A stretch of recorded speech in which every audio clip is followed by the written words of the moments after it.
I am Tom, and this is AC On, the short Alpha Clash podcast where I talk all things Alpha Clash on my way to work. Now, for today's episode, I want to touch on two things. We are still in spoiler season, and we're sort of coming to the end of the white era, the white cycle, meaning the white cards that we will get to see.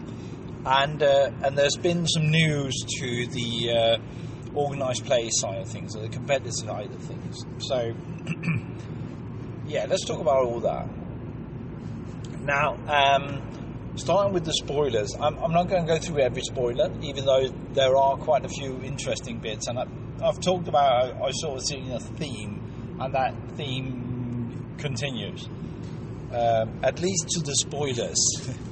And I picked two cards that I think is interesting, that came out last week. One is Fortify. Both of them, of course, white. Fortify is a 2-cost basic action, a single white, that it appeals to me in two ways. One, the mechanism in it, and the other one is the art. So the art is one of the cool things about Alpha Clash is that if you read the book or soon heard the book, because it's going to be a audio book, you sort of get this you get this story, and you can start seeing the story or scenes from the story in the cards, and Fortify is one of those scenes where I seen it, and the moment I saw it, I think I know what's happening next. He's going to trying to go berserk, and he's going to get spit out of Haven's pocket dimension, because the image there is Kilimanjaro getting a little bit miffed about not being able to feel the earth around him, and start getting aggressive. I'm guessing because he's scared. Anywho, and what's about to happen is that he's going to try to hurt Haven, and Haven's pocket dimension is going to toss him out. Really an interesting story bit about both the story about Haven and sort of how the personality of the person, the personality of the character intertwines with their abilities. Very interesting stuff, at least to me. But the card itself, functionally, does the following. For the two, of which one is white, you get this basic action that says that all non-Earth Clash cards cannot attack or obstruct until the beginning of your next turn. So if you play this as the first thing, one of your opponent's Clash cards cannot obstruct or block, or cannot obstruct or attack, which would be a huge deal if you sort of could pick things at will. The limitations of this being non-Earth is, to me at least, sort of a very limiting factor. I haven't done the research. I should have looked up how many Clash cards were Earth and non-Earth, but most cards, I believe, is still Earth cards. So having this work on only non-Earth card has, my gut instinct tells me that it has a very limited effect as of right now. But moving into the next block, where we probably have a lot fewer Earth cards, this might be an important piece, or become an important piece for protection against all the rest of it. So yes, it works against Krung, Genesis, and there was one more. Yes, it works against those. Alphasta, of course. But how will it work in against the rest of what's out now in terms of contenders, at least, it's not much because most are from Earth. So that's Fortify. The other one is Reanimation. Reanimation is also a basic action, is also costing 2, but now they both have to be white. So a 2 costs 2 whites. Basic action that's lets you put into play a clash card from your Oblivion at a cost of 1 or less. That's not a huge deal unless you have a trigger on that. But the second thing about Reanimation is that if you play it from your Oblivion, you can get something out for 3 or less.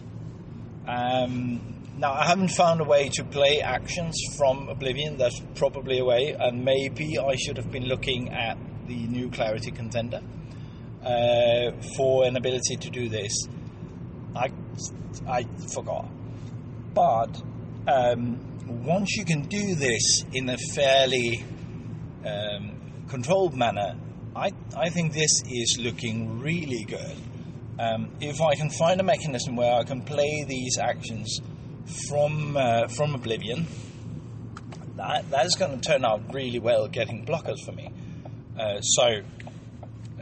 In the early game, I will play this to get small stuff out, to get something to obstruct my opponent out in the clash zone, but also stocking my Oblivion with action cards that I can then play to get a bit bigger things out.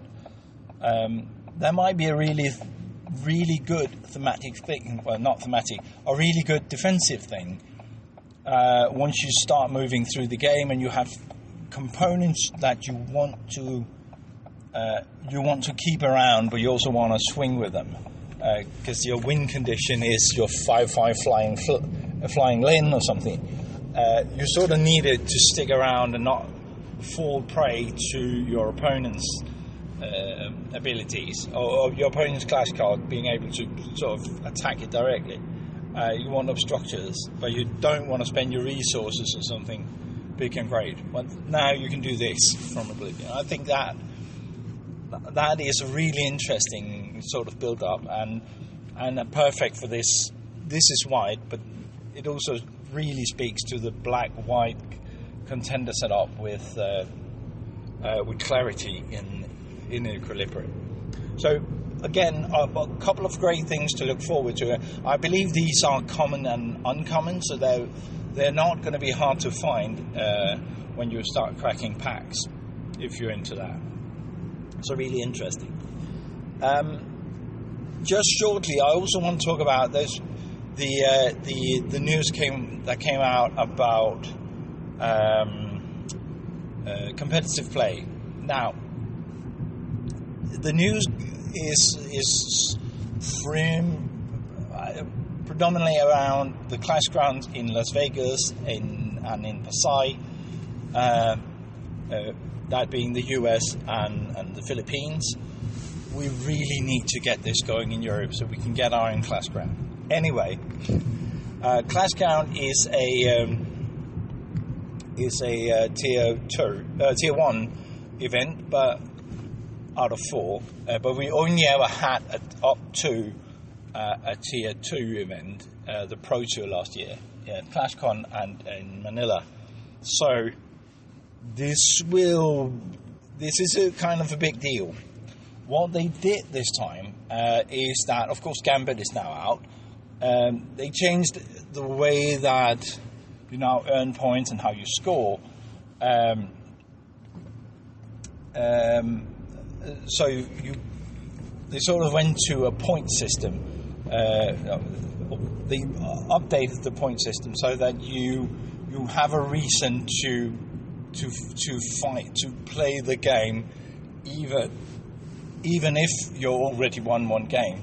There's an extra point in it for you if you win the second game, which is really interesting. Also, if you if you lost the first game, there's a point in trying to win the second and not have it standing 1-0. So I like the point system. I think that will work great. And that, but with a caveat, I'm not a competitive player, so someone more suited to talk about it should talk about it. But what I was about to say is that Gambit is out, the multiplayer format, and for both Clashgrounds, there will be sort of a casual events, at least as far as I understood it. There'll be sort of casual events for Gambit, and at these events, there will be a specific or special Clashground. So if you participate in this, you will get a copy of this Clashground, which were made specifically for the Clashground Las Vegas 2 and for Clashground Pasai. You won't get it anywhere else. You can get multiple copies by competing and participating. But what's special about this is that they are named for the event. So it's a variation of Somewhere in Manila. It's called Somewhere in series. It's called Somewhere in Las Vegas and Somewhere in Pasai. And this Clashground is colorless. It's always out, at least at the con. It can only be played in Gambit, which is really interesting because this is the first Gambit-only card. So that's kind of interesting. But in a twist I haven't seen or heard of from any other for any other TCG, is that these Clash cards will twist the game a little bit, spice it up by being in play for all Gambit plays at the events and cannot be removed. And they sort of have a ramp function, so everyone gets to ramp a little bit extra in Gambit. Whether this is to spice things up, to do something different, which I think Rising Empire Studio is so good at doing, just doing everything with a twist that makes it more interesting, or whether it's a test. I haven't played Gambit yet, but whether it's a test if the format might needs a little bit of pushing on the resource side. I don't know. I just think that it is a great idea. I don't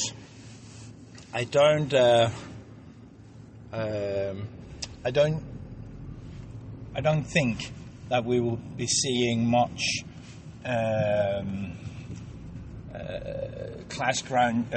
Gambit specific product come out. I don't fear that, but there is a point in them making these sort of fun products, and it kind of makes me sad that I can't go to either of them because, well, they're far away from where I'm at.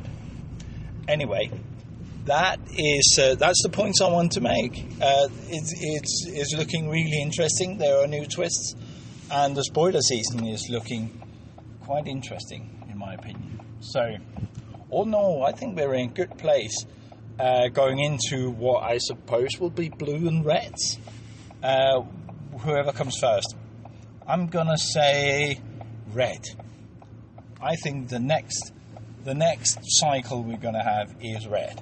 Let's see if I'm getting it right. Until then, have a nice one. I'll talk to you then. Bye.